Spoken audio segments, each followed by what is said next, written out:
Welcome to Write Now Workshop Podcast, where you can write a book and change the world. I'm your host, Kitty Bucholtz, and this is episode 150, Book Specs for Your Self-Published Book, coming to you on Thursday, July 11th, 2019. I wish I could say that I wasn't so excited, but I am. One more day till vacation. I've never had a job with a paid summer vacation before. You know, a paid holiday here and there, sometimes a little bit of time at Christmas with pay, but I have 3 weeks summer vacation and I just feel like I'm a kid. I feel like I have senioritis and I just can't wait for summer to start. Of course, you know, it's July. Summer has started in the Northern Hemisphere anyway. But I'm super duper duper excited. And one of the things that I'm super excited about is that with a couple of weeks off, what I can do is dabble in some writing things again and start getting myself ready for when I am done with this particular contract and back to writing full time. So really, really, really excited to feel the effects of burnout, hopefully really, really faded and to feel excited and happy about writing again, which is just such a blessing. I'm so excited. So I've got a little bit of my own writing, plus I'm helping 2 different clients work on getting their books out before the end of the year. One of them probably by the end of the summer and the other one before Christmas. So I'm excited to help more books get into the world. And who knows? One of these books could change somebody's life, change them in what they're doing and what they're thinking and what they're feeling, or just make them feel like, life is good. I had like a little vacation in a book. I'm actually reading Stephen King's Dead Zone right now. Shockingly, it's one of the books of his that I haven't read when I was in high school or college or whatever. And so, you know, I saw the movie and I liked that a lot. But I was listening to his audiobook on writing, and he was talking a little bit about Dead Zone, and I'm like, you know what? I've never read it, so I should read it. So that's one of the books that I will finish during my summer vacation. And then I've got another Dresden Files book that's just been waiting for me to be able to sit down on the couch or lay in my hammock and read for hours and hours and hours. So I'm very excited about that. And also, I have an 810-page book that's part 3 of a series that I started when I lived in New Zealand. And it's one of those books that you just can't read a page or 2 at a time at night before you go to sleep, because you just cannot keep track of everything that's going on. A lot is happening. So this is the 3rd book in the Robin Hobb, Assassin's Apprentice is the first book in this series. I can't remember the name of the series, but anyway, you can look it up if you want. It's really good, but like in the first 100 pages that I read, over a year ago, I was like, okay, I cannot do this 3 or 4 or 10 pages at a time. I need to really focus. So that is one of my other, I hope to read it in a hammock during, I almost said Christmas, during summer vacation. So that's what I'm doing, as well as hanging out with friends and seeing people I haven't seen for a long time and going places I haven't been, and yay. So anyway, in addition to having fun, I'm helping people get some book stuff ready. And one of the things that I use is a Book Specifications Worksheet. So I created this several years ago. I can't remember when I started. I wonder if there is a copyright. 2015. I made this in 2015 so that I could help my clients to know all the gazillion pieces of information that I needed in order to help them publish their book. There are so many little tiny details if you're going to self-publish and actually do all of the uploading and everything yourself. And even if you're not going to personally do it yourself, whoever is going to do it is going to need all of these trillion little details. So I thought it was just easier if I created a sheet and then people could write on it and tell me everything. And then I wouldn't have to send them 14 emails. So what I thought I'd do is go through, I'm probably going to go through about half altogether of all of the items that are on the sheet. Some of it is slightly outdated if you are one of the wonderful lucky people who have access to a Mac and can use the program called Vellum, Vellum, and I think the website is vellum.pub, P-U-B, as in the first part of the word publishing. If you can use that, then there's a whole bunch of line items on my worksheet that aren't really necessary because Vellum will do a whole bunch of things automatically for you. But I created this when I was creating books simply in Adobe InDesign, which is a great way to create a book. And I really quite love the way that they turn out. But for a lot of books, it isn't really necessary to go to all that work because if the formatting is pretty basic, then Vellum does a beautiful, beautiful job.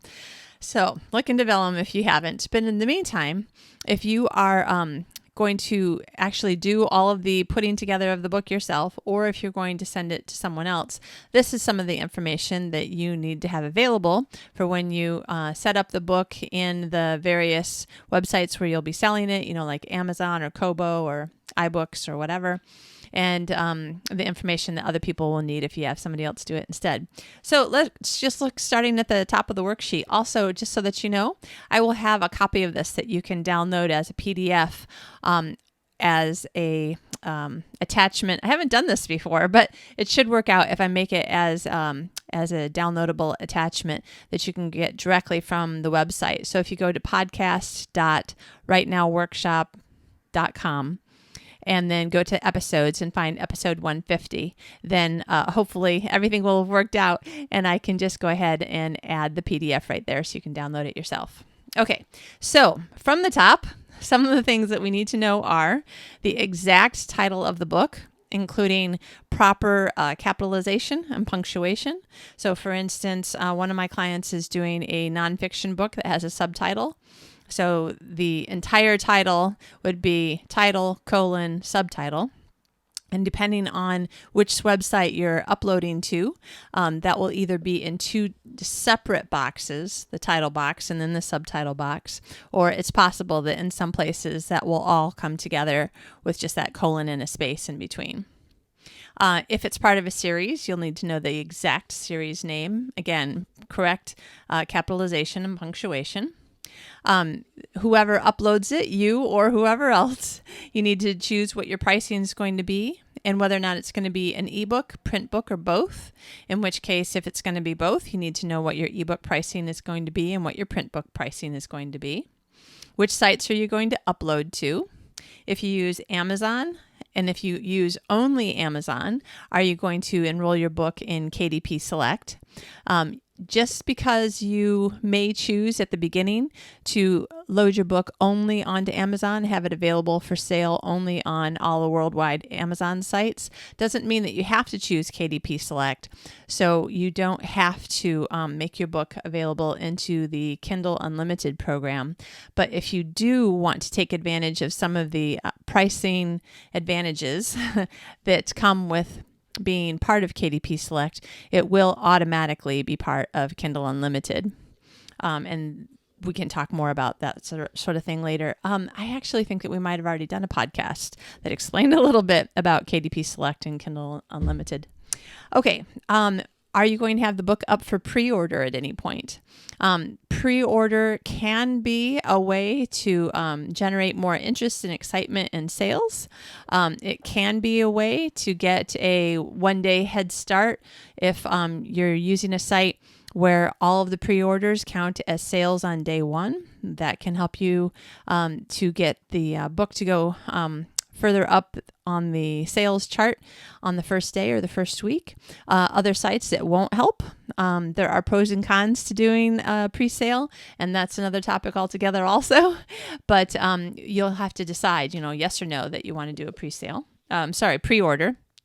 Practically the same, but anyway, it's called a pre-order.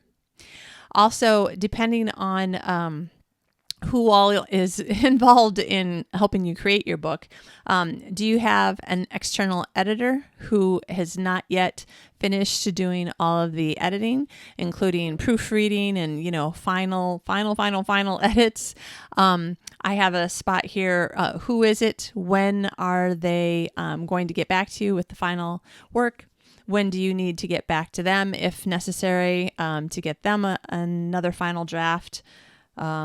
How much do you owe them? When? So there's a line there to write down all that sort of information. Additionally, in a similar way, formatter. Are you going to do all the formatting yourself? Are you going to use Vellum? Are you going to hire somebody? If so, who? When do they need the file? How much is it going to cost? When do you have to pay them? It's just a good place to be able to keep track of everything in one spot. Similarly with the cover and the cover designer, one of my clients is going to go ahead and use Amazon Cover Creator and create his own cover for the first round. Most people do end up replacing their cover at least one time.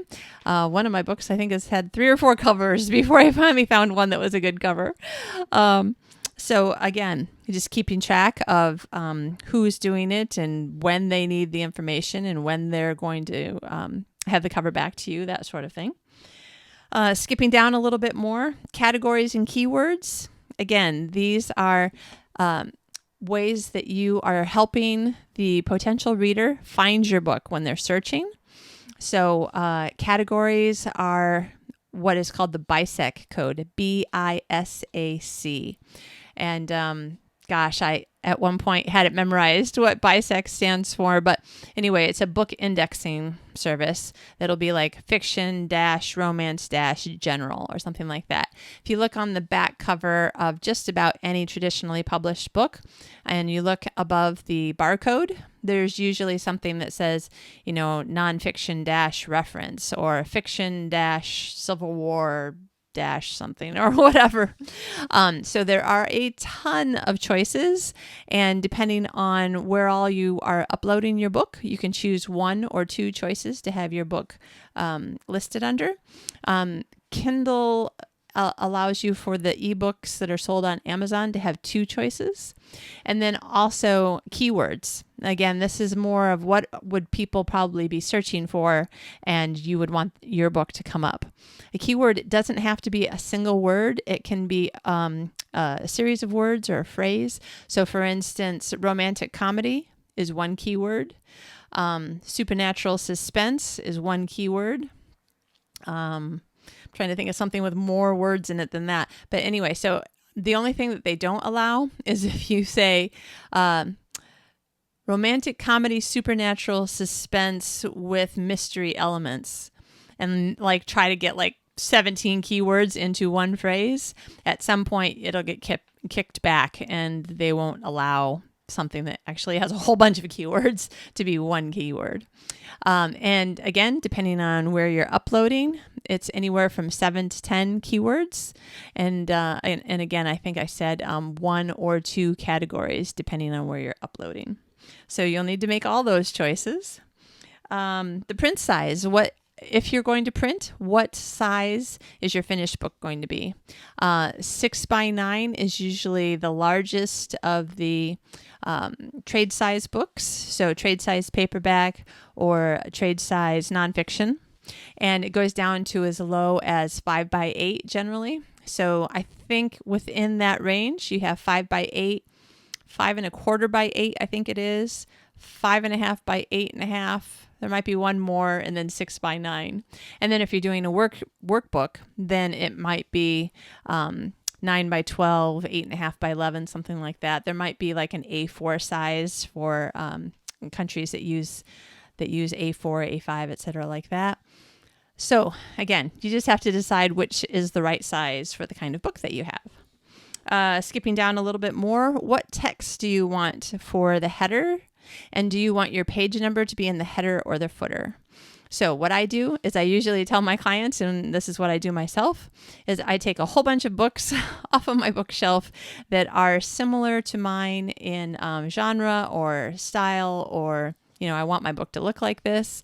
And I look at a whole bunch of them and I see, what do the headers look like? Where's the page number? Is there a header and a footer? Usually the only thing that would be in the footer would be the page number. What is the size? I look at everything to make a lot of these choices that are on the worksheet. So one of the things that you'll have to decide is, do you want the header to have the book title and your name? Do you want one to be on the left and one to be on the right, or vice versa? Do you want it centered? Do you want it, justified to the edges, etc.? And depending on the kind of nonfiction book that you might write, sometimes it'll be the author and the title as the two things that are in the headers. Sometimes it's the title and the chapter name. So be sure to look carefully if you've got a nonfiction book at similar books on your bookshelf and see what most of the rest of them are doing, or the ones that you really like how they look. Okay, other things to consider are front matter and back matter. So for instance, I just have like a whole list of possible things that could be the front matter of your book. So this is after the title page, what else happens before chapter 1. So possibilities include, of course, you do need the title page. The copyright page, some people put this in the back matter of an ebook. For print books, I'm going to say probably always. I don't know that I've ever seen a copyright page in the back of a print book. I have seen it in the back of an ebook. But anyway, this is why they're all listed so that you can make your decisions. So front matter possibilities generally would include title page, copyright page, acknowledgments, dedication, other books by, maps, table of contents, blurbs, etc. There might be other things that you're like, oh, I really want this or that to be in the front part of my book that comes before chapter 1. The table of contents usually is going to come right before chapter 1, so I don't really list it because it's kind of already, one of the things that you're going to expect in the book. And I think that a lot of software that creates your ebook for you automatically creates a table of contents anyway. But again, if you really wanted that to appear in the back instead of the front, there are ways that you can change it. I just don't do it, which is why I'm pausing going, okay, how would you do it? Can you just drag and drop this thing, blah, blah, blah. I'm just kind of going over it in my head. I leave mine in the front. It's not that long. It's not like 3 pages of table of contents or anything. Now, if you ever looked at the table of contents in a For Dummies book, like, Neuroscience for Dummies, I have that book. Their table of contents, I think, has like one page that is a very general table of contents, high level. And then like 4 or 5 more pages that are really detailed specific things that within the chapter that just has this title are these, 6 subsections. So if you were doing nonfiction, you probably are still going to want the table of contents in the front because you do want people to know what they're getting exactly when they're looking at a sample. So anyway, just more things to think about. On the copyright page, you need to decide what exactly do you want written on it. So again, I went through a whole bunch of books and I looked at all the different things. There's a whole bunch of versions of the paragraph that basically says this is a work of fiction, and any similarities to persons living or dead is completely by accident and all that. I looked at all of those paragraphs that I could find, and then I wrote a paragraph that I felt was what I was trying to say, wanted to say, that sort of thing. You'll have the year of the copyright and the legal name of the copyright holder. So it could be your business name if you have a legal business name, could be your legal name. I have heard discussion on whether or not your pen name can be the copyright holder, and that is not an answer that I know very much about, so I'm not going to answer it. I have seen it both ways. I have seen the copyright page have a different name on it from the book, and I was like, oh, obviously this is a pen name. The author of the book is using a pen name because there's a totally different name on the copyright page. And other times I have seen, particularly in self-publishing, I've seen the author use their pen name as the copyright holder name. So some things that you'll have to look into yourself because I do not know the legalities of it. So look at a whole bunch of copyright pages and look at all the different things that are on them. I won't go over all of it right now, but you want to know what attributions that you need to make having to do with your cover. So for instance, if you or your cover designer take like 2 or 3 different pictures that you've bought the rights to and you create a cover using these elements. So for instance, my book, Love at the Fluff and Fold, has an element that John created himself. And then it has two other, I had to think about it, two other photos plus one other bit of graphic design. And I had to find out for each of these pieces what the rules were for me to use them and what kind of attribution was required. So there's a lot of stuff that you can get on the stock photo sites that you do have to put the attribution, wherever you're using it. And so I'll have that in my copyright page. And sometimes I will have an attribution for the editor. And of course, if somebody else is doing your cover, you absolutely are going to ask them how they want the attribution for cover design by. So those are some of the other things that you're looking at to figure out what all that copyright page needs to be. Okay, so moving on. Again, I'm not going through every single thing on my worksheet, so you can download it yourself later and see what sorts of things that are going to be most helpful for you. So one of the other things then would be the back matter. And again, everything that you want in the book that you didn't want in the front, you're probably going to put in the back. So for instance, acknowledgments is often at the back, sometimes at the front, sometimes the back. And about the author page, connect with the author, a note from the author. Sometimes these are separate items and an author will have, 2 out of those 3. I don't think I've ever seen 3 out of the 3. Maybe I have, maybe. Anyway, so depending on whether or not you're using a program like Vellum, Vellum actually has a fill in the blank part that's connect with the author, where you fill in your Facebook author page, your Twitter handle, your Instagram or whatever if you have it, and then you can choose whether or not you want it to say Facebook, Twitter, Instagram, or if you just want the little image for each one of them. So that's pretty cool. I think it looks kind of nice in the back of a print book. And yes, back of an ebook too. Yeah. Had to think about it for a minute. So you might have a thank you reader or dear reader note from the author. Also a sneak peek to a new book. If you don't have a new book that's coming out right away, like I'm pretty sure for Love at the Fluff and Fold, because I published that book the day that I moved from New Zealand back to the US. I did not have anything else in the works right then, and I didn't know, what my writing life or writing schedule was going to be. So I'm pretty sure that in the back of Love at the Fluff and Fold is an excerpt to Little Miss Lovesick, because it's the next closest style of book that matches that one. So Love at the Fluff and Fold is a sweet romance, and Little Miss Lovesick is a chick lit romantic comedy. Otherwise, it would be the urban fantasy with some romantic comedy superhero books, and that seemed like a less likely match. So if you have something to use as a sneak peek, that would be great. It helps people to continue to be interested in all the other things that you either have written or that you are working on. You might want to do a note to book clubs, maybe a note that says, if you and your book club would like to read my book, I'm happy to offer you, and then what are you happy to offer them? Maybe it's a live Skype call, or maybe it's some swag like bookmarks, a list of questions. So you might want to have a page that is whatever it is that you would be willing to offer to book clubs if they read your book. Again, depending on what kind of a book, you might have a glossary. If you have a nonfiction book, it's possible that you'll have an index, and you might have endnotes and/or endnotes. If you have a really, really complicated kind of epic fantasy or something like that, you may have the cast of characters.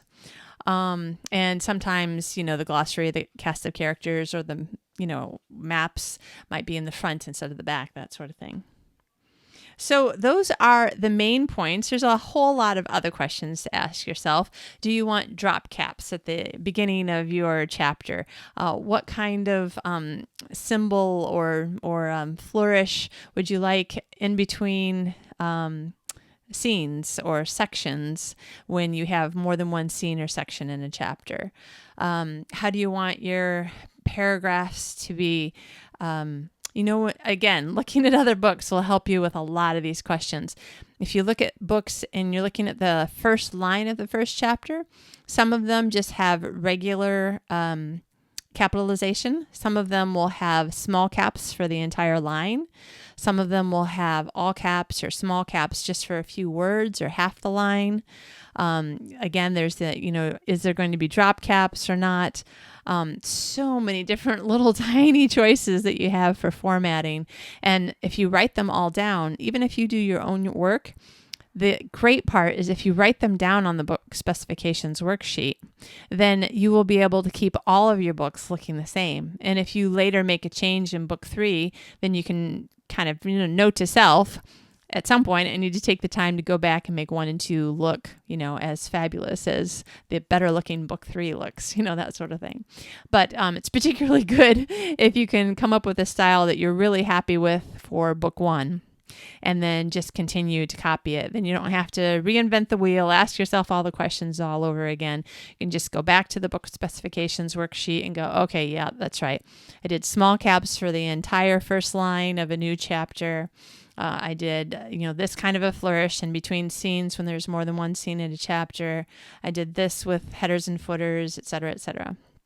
I hope this has been helpful to you. Be sure to come to podcast.writenowworkshop.com, find the episodes tab, go to episode 150, and download the form so that you can use it yourself. So I'll put it up there as a PDF.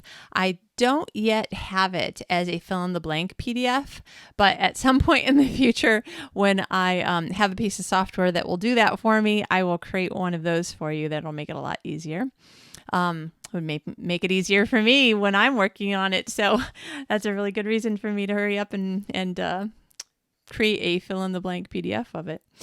And I'll be talking to you more over time about other different tips and tricks, things that I'm doing as I work with clients. And in a few months, I will be, getting more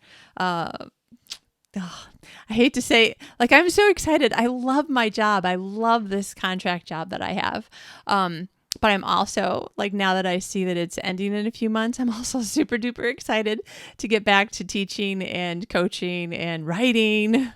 So there will be more stuff coming up in the fall for sure that has to do with anything that I think will be helpful for you in your writing business, whether you're self-publishing or traditionally publishing or not even thinking about how you're going to publish yet, just trying to get your book done in the first place. Lots of more stuff coming up. And in 2020, I will be back to teaching classes again. So yay, super excited about that. All right. Have a fabulous summer or winter day wherever you're at. I hope that you are either staying cool or staying warm, or maybe you're in summertime and you want to be warm so you can be at the beach and drop yourself into the nice cool water after a while. Have some fun with your writing. Try not to get stressed about writing deadlines. Think more about the joy that you want to feel and that you do feel on the good days of writing, and the joy that you want to bring to other people when they're reading your work. And try to keep your focus on the positive. And we will talk to you in 2 more weeks. Remember, we're on the summer schedule. So for right now, the podcasts are going to be every other Thursday. So we'll see you again in 2 weeks. Have a great day.